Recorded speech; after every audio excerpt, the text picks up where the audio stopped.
Okay, so you read BOFA, you fired your financial advisor, you moved your money to a discount broker, and you invested in low-cost, broad market, passively managed investment vehicles, probably ETFs.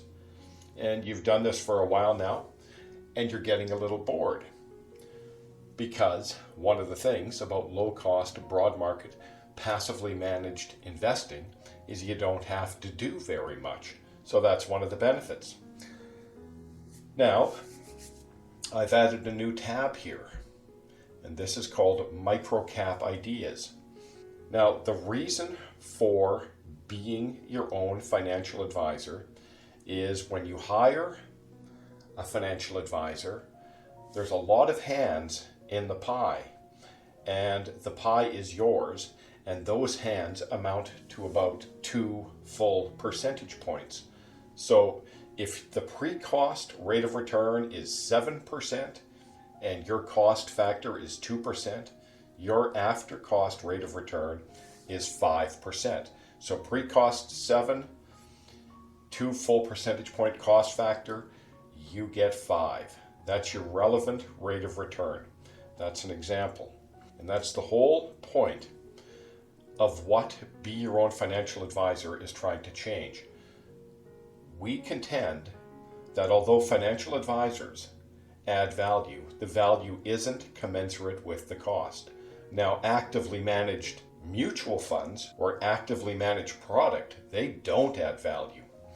Anyway, so you might be saying 2 percentage points, who cares? 2% of anything sounds like a small number. This is not the case when it comes to investing, because they are taking 2 full percentage points off an already small number. And I want to show you the effects of 2 full percentage points. So here, let's look at this. Let's consider someone who starts work at 27, saves $10,000 per year, retires at 62, redeems $50,000 per year in retirement, and lives for 30 more years. So 62, they live for 30 more years, so they're passing away at 92. At a 4% lifetime average annual rate of return, they run out of money by the 23rd year of retirement. At 6%, they pass away on the 30th year of retirement with over $2 million in the bank. Now, the point is, 2 full percentage points don't mean much in the short term. They mean an enormous amount of money in the long term.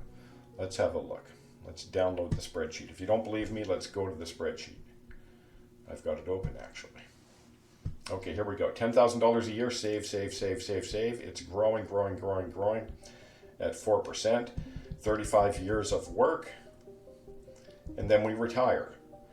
When we retire, we have $736,000 in the bank. We're taking out $50,000.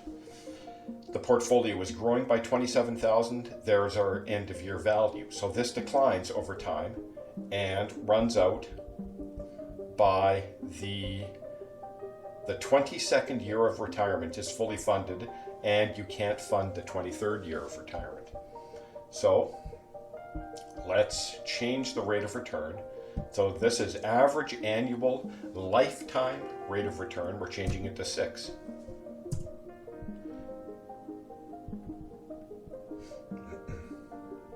At 6, by the end of the working years, you've got 1.1 million, and then you take out the same 50,000, and here's end of year portfolio. So it's actually growing in retirement because growth is more than the pre-tax income.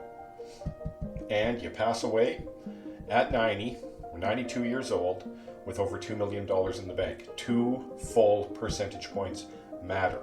That is the whole point behind BOFA. Now, the only problem with BOFA is there isn't that much to do. You move your money into a discount broker, you set up your account, you monitor your asset allocation, and you rebalance. That's basically all you have to do. You might be getting a little bored. So that's why I started this. You might be saying, you know what, I want to kind of get into investments. I've liked being my own financial advisor. Let's take it a step further. Okay, so what I suggest is you start by researching micro-cap companies. Micro-cap means they're very small companies. Now, why micro-cap? Micro-cap are easier to perform research on. They're just simpler companies. They probably have one product line or one service line. They don't have multiple products and multiple service lines. Their financial statements are substantially smaller than a large company. Their MD&A, the Management Discussion and Analysis, it's a document which is substantially smaller than the MD&A of a large company.